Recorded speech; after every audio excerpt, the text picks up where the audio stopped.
Hello, I'm Susan Cole. And I'm Matthew Hodson. And welcome to aidsmapCHAT, our live show bringing news for people living with HIV all around the globe. Yes, and this week it's the last edition of this series, but don't worry, we're going to go out with a bang because we have a fantastic lineup of guests tonight.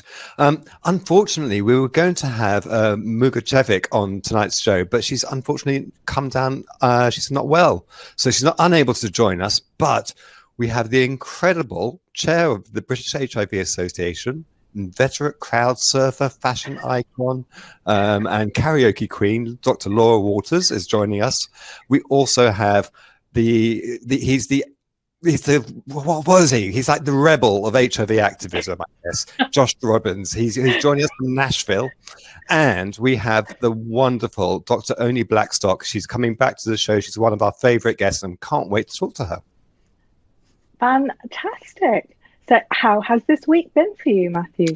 It has been absolutely crazy. I mean, last week was HIV test week. And I think partly because of It's a Sin, we broke all records.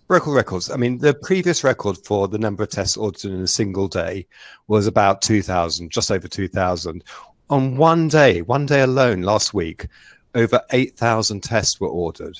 Now, that's hugely significant for the UK because in the UK, we're actually pretty good at diagnosing people. We're now up to 94% of all people living with HIV have been diagnosed.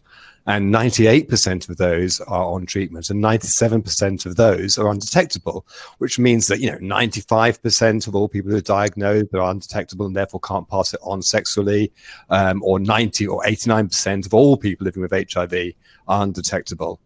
And so we're now really struggling to reach those last few people. And so when we kind of get a big response like we got this year, it's really exciting because actually getting people tested, getting them treated, getting them undetectable, making sure that they can't pass the virus on is how we end the epidemic. Absolutely. It is so exciting. But unfortunately, people from Black communities are still testing too late. And then when people test late, they're more likely to become very unwell. So I'm encouraging everyone from Black communities who may not know their HIV status, please get a test. And what's really exciting is that we've partnered with brilliant African Advocacy Foundation, making videos with positive champions, people living with HIV who are talking about why it's so important to test. So please, everyone, get tested. Yeah, absolutely. And check out those videos because they are great. We've got some wonderful spokespeople. And if you just go onto Twitter or something like that and use the hashtag positive champions, you'll find them.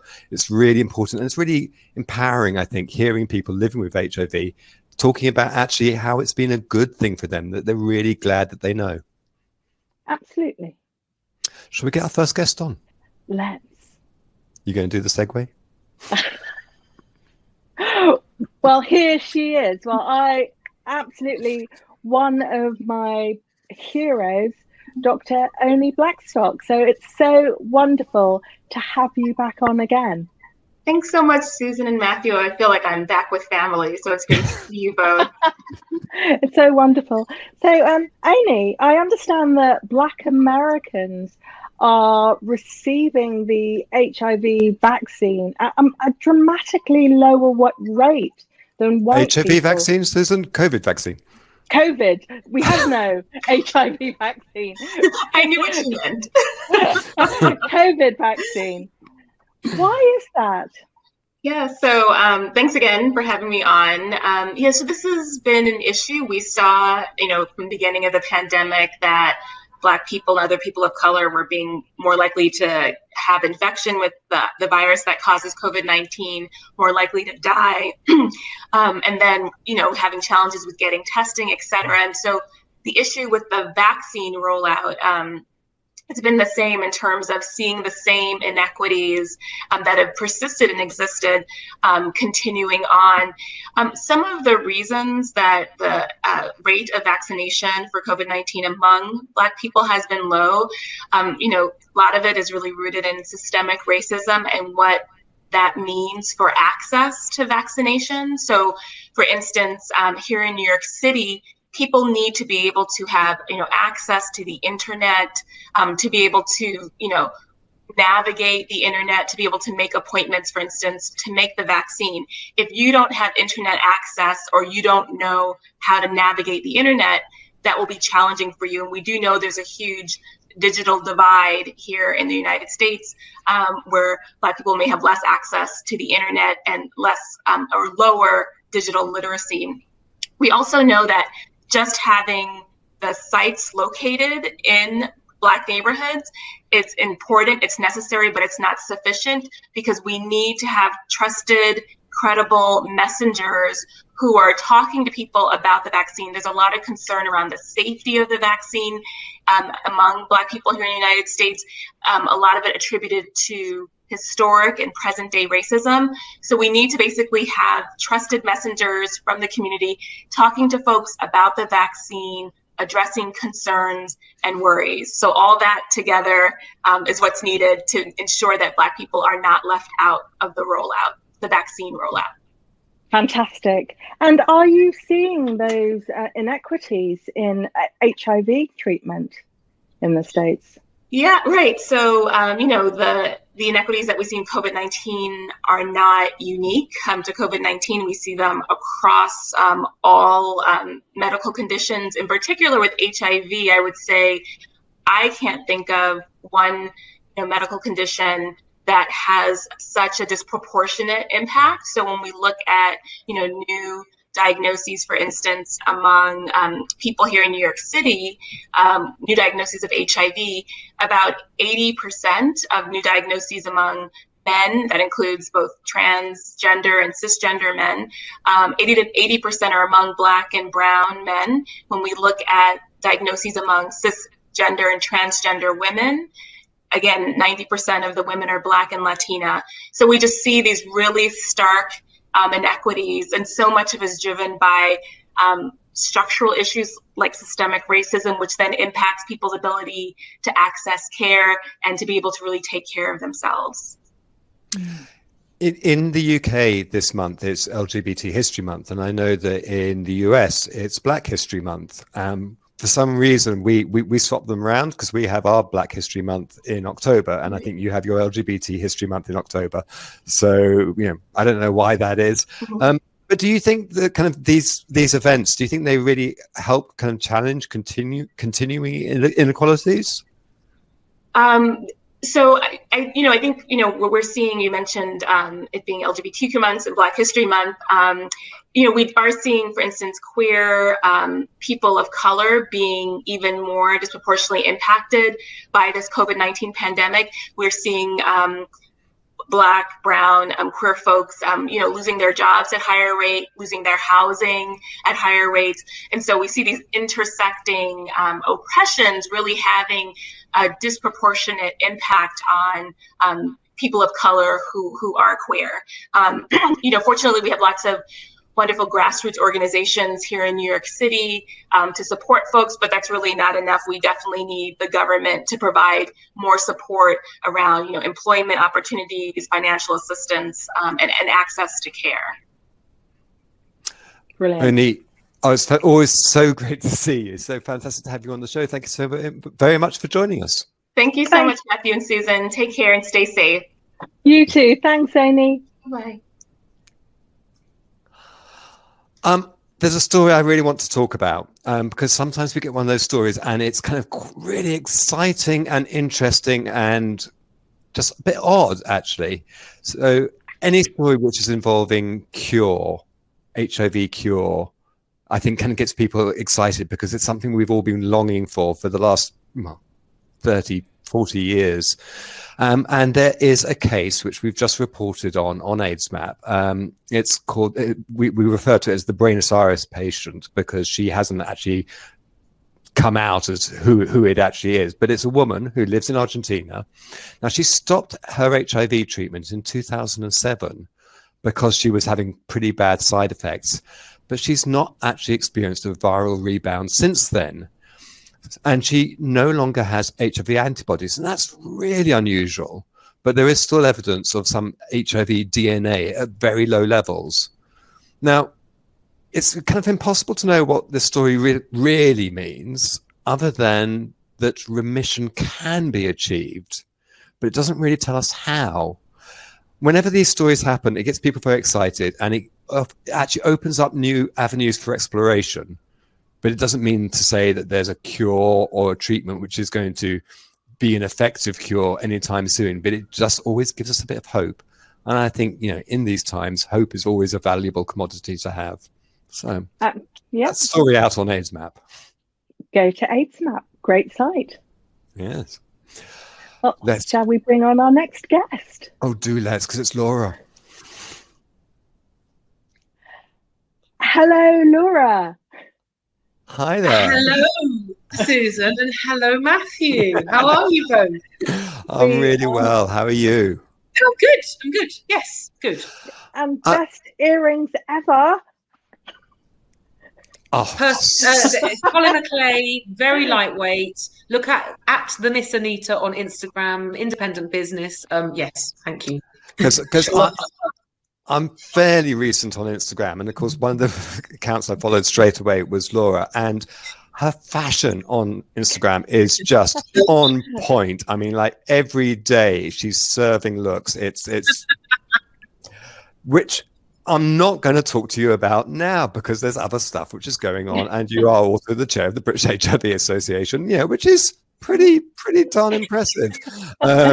So I got a call this morning from my GP, and I am going to get my COVID vaccination on Saturday, which is just fantastic news, and I'm so excited about that. But I have been hearing from other people who are living with HIV that actually they're not getting those calls, and they're kind of even calling up their GP and saying, well, what's happening? Where are we? And they're being told to kind of go away and having their GP say, we don't want to talk about it. We don't discuss it. What should someone do in that situation? So, I mean, firstly, let's get the facts out there. COVID vaccines work. COVID vaccines are safe.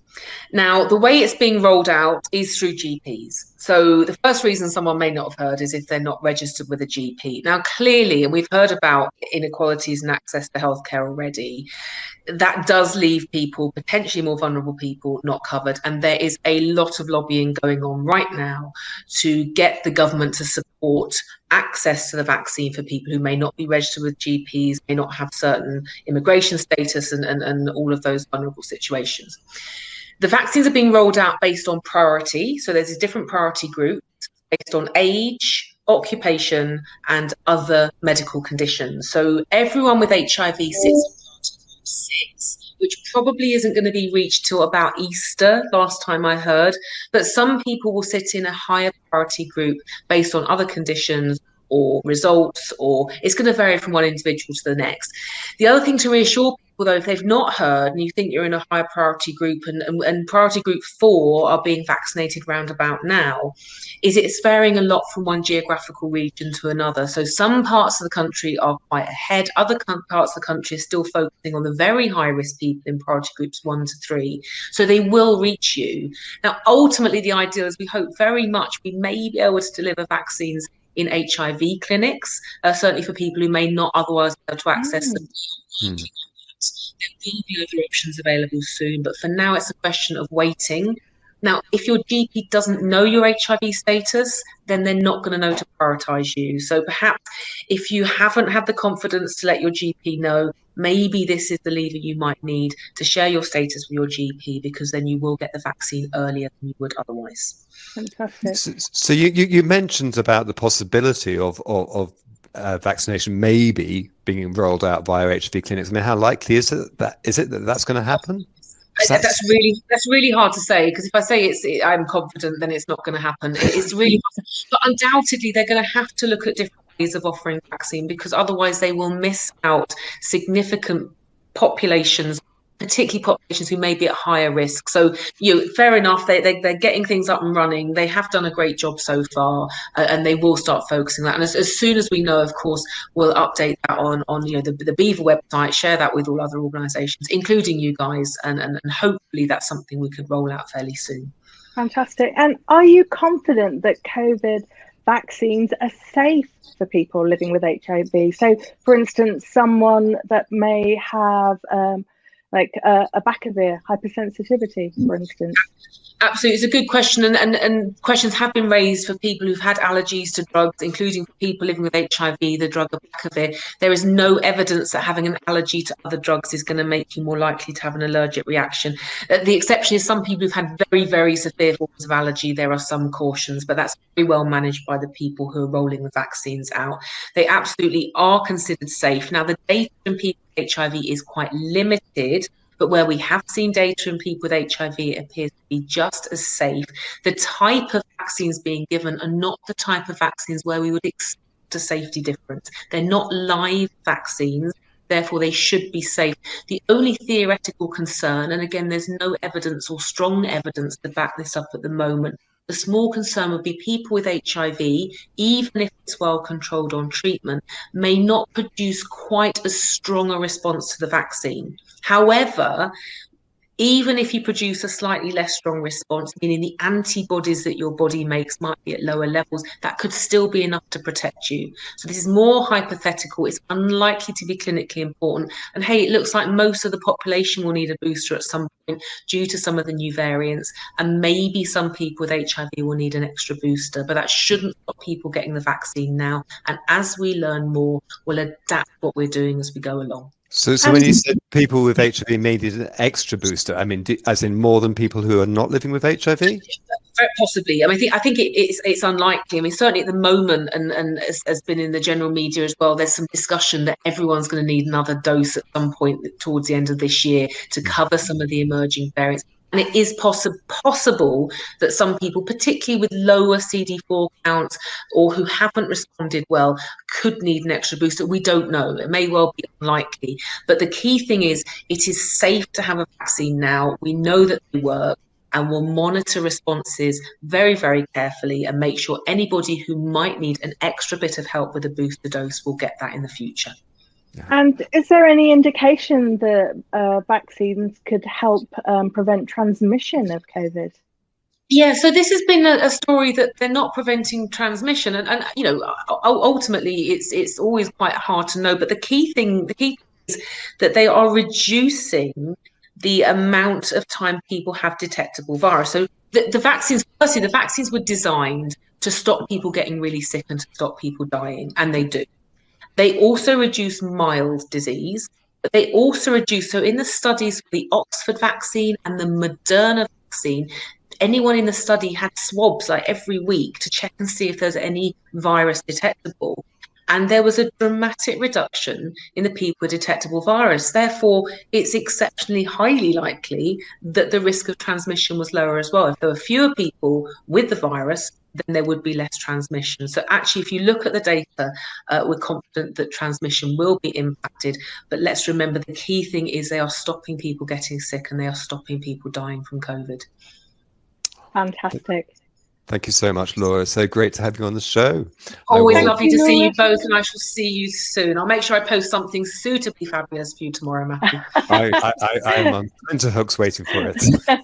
Thanks, Laura. Thank you. Bye. So another thing that I was just going to mention, I guess because it's just been in my mind a lot, is it's, as I said with Oni, it's lesbian, gay, and transgender history month this month in the UK.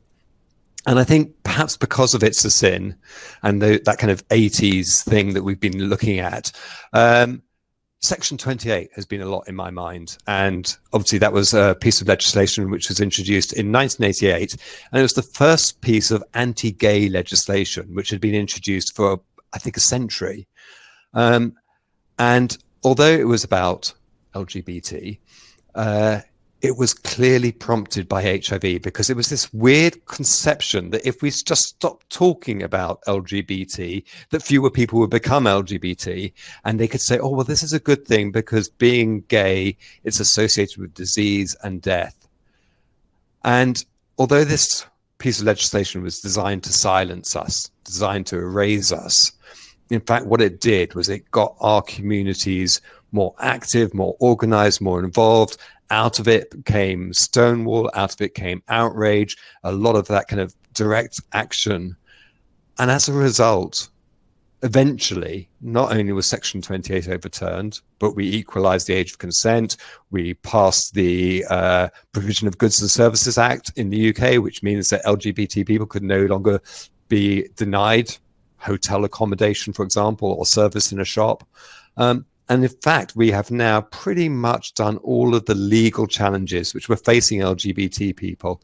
It was AIDS made that happen, that we were being oppressed in that way, but that led to our response, which actually has led to equality. So I just think it's really interesting to think about LGBT history, but also see how inextricably intertwined it is with HIV history and AIDS activism. So that's been another thing that has been on my mind. And we have one of the best HIV activists in the world coming up on the show right now. We have Josh Robbins. So there you are. Hi, Josh. Up to, isn't it? Yeah, how are you? Yeah. I'm really good. How are you? Yeah, I'm doing really well. Thank you very much. And thanks for having me on the show. It's a huge pleasure. I think is this the first time we've ever met? I mean, even virtually, I don't think it is. But I've been following you a lot, and you're really powerful advocate for U equals U. Undetectable means untransmittable is what I was talking about earlier on in the show, that when we are on effective HIV treatment, we can't pass the virus on. Now, in the UK, I think pretty much every HIV organization and, kind of really important bodies like the British HIV Association have really got behind the U equals U message. How is it in the US? Well, I think it's amazing that that's happening where you're living, and I wish that was the way that it was everywhere, but it's not. In the US, we have national organizations that are still not even saying it, and organizations that claim to be a caucus for every person that's living with the virus, and they are not on board with it, and so it's been a struggle, and it's been disheartening to see. The good news is that there's still time for these organizations to get with the program and to start sharing, in my mind, the most important message that has ever been shared in the epidemic for people that are living with this condition. Yeah. What does U equals U message actually mean to you, Josh? Yeah, well, I think that for me, it's about the truth, right? And I'm somebody that fundamentally just believes that people should have the information that is accurate and truthful and medically, accurate, and so they deserve to be told, and people's lives are better. People live better lives when they find out this information, and they believe and know that they can have sex and not worry about transmission, and have babies and that sort of thing. And so I think that it's, a long time ago, somebody that I really respect, Bruce Richmond, was telling a story, and it really spoke to me. And it was about in Africa that, there may be women that were kind of exiled from their tribes. And when the U equals U message reached them, these women were brought back into the family, into the fold, and into the tribe. And to me, there's not something better than people realizing that they have another shot, even if they didn't feel they had a good shot, and this kind of messed that up, that they have another shot to live and to live well and to be free from stigma. I think obviously the power it has to challenge stigma, I think it's a huge thing. But I think there's another element which I guess is really important when I read about the US, is that actually in the US, your retention in care rates are pretty low. And there's that question of, well, if you got prevention money, where do you channel that money? And there was a study, it was a mathematical modeling which we reported on aidsmap in December last year, and it was saying, well, actually, if more money was invested in testing and treatment in the US, it would lead to a 94% reduction in HIV diagnoses by 2030.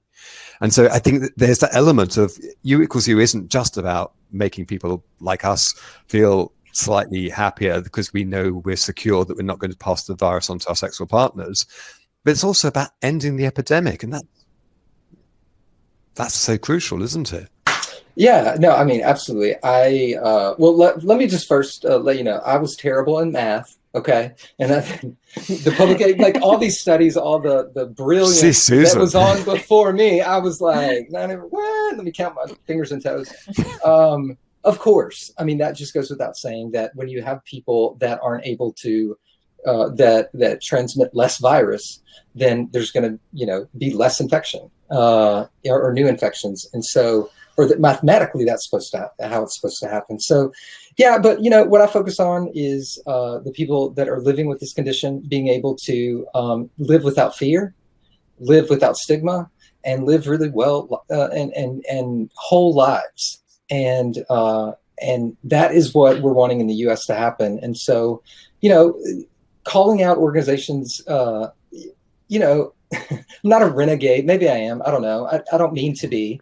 But what I do want to do is share the truth and let people hear for the first time even that their lives are not over.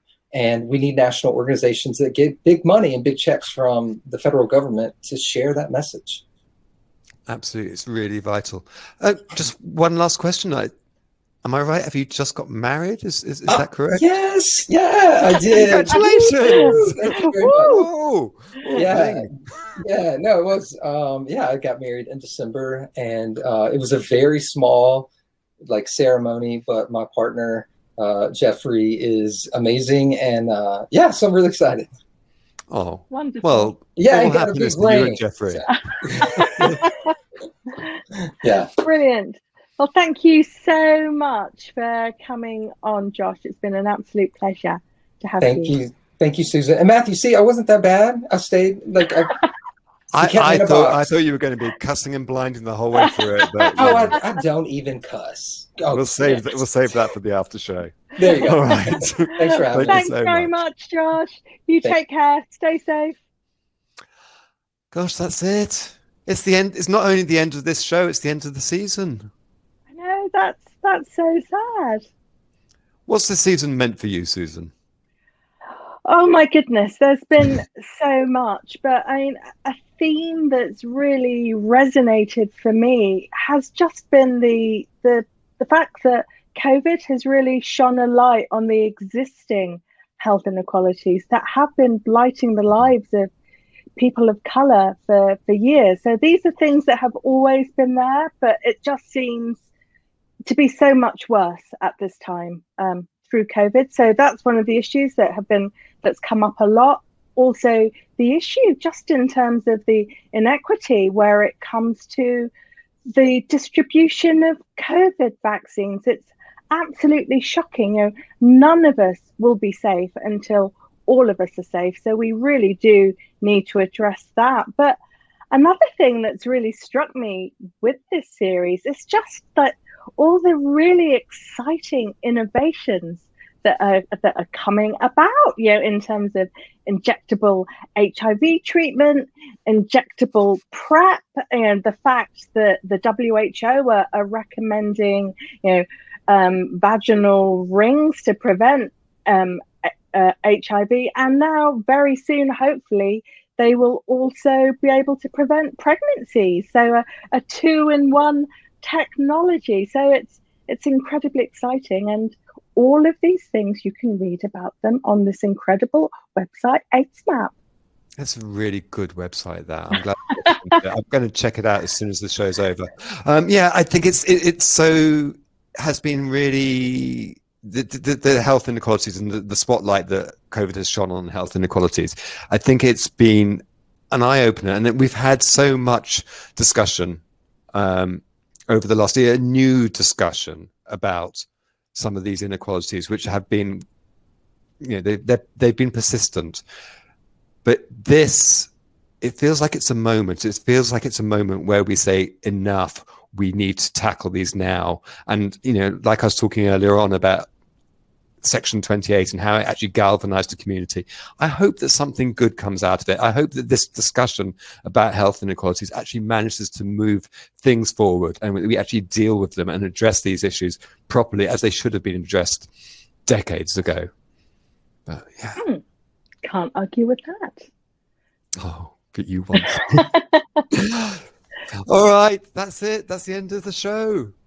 So we're not going to be here in 2 weeks' time, but there will be in 2 weeks a very exciting episode of AIDS Map Women discussing the resilience of women living with HIV. So everyone, do please watch that. And we also, next week on Wednesday, we're launching our brand new podcast series, Tell Me About It. So that's going to be really, really exciting. So do please check that out. Yeah, we've just started promoting Tell Me About It. We've got some fabulous guests lined up on that. It's each episode is a conversation between an HIV expert and someone kind of in related field, but who's not got expertise about HIV. And it's kind of replicating those conversations that people like me who live with HIV often have, where we're kind of explaining some of what our lives are like, but in a fun and friendly way. I've listened to some of them. It's really great. I'm on one of them. That one's sensational, obviously. So do check it out on all the services which you use for your podcasts. It's been a joy. Once again, Susan, all the crew at Disruptive, Wandsworth Oasis, and everyone who's helped support the show. I've loved doing it, and I look forward to coming back and do some more in a couple of months' time, maybe. Yeah. Hopefully see you soon, everyone. Bye. Take care. Bye.